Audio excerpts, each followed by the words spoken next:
কলঙ্ক ইন্দুরের বিষ খায় নিজের জানক করে নিজে লয়ে এলাম। তাহলে ইন্দুরে কি খাইব আম্মা?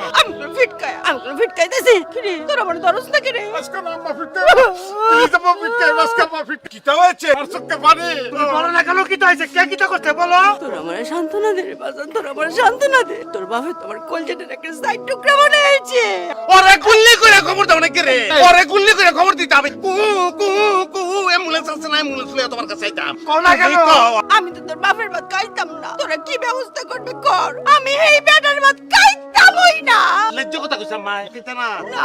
ধরো না এটার ব্যবস্থা আমি করতেছি দুইটা দিন পর সংসারটা করতে কেমন লাগাই বেড়াই তুই কর জামাই থেকে বুঝলে যাচ্ছি না তুই বিয়ার সস তুই বিয়া বইছস তুই বইছস বিয়া তুই বিয়া তোমার দাবল দাহাত আজকে খবর আছে আম্মা তুই চিন্তা করো না চল না তুই এই কিটা শুরু করছ কোন দিকে কইতাছ না চল রাস্তা তুমি চলো না কেন আজকে যাই বাবারে বুঝাম আমরা কোন ভাবে সন্তান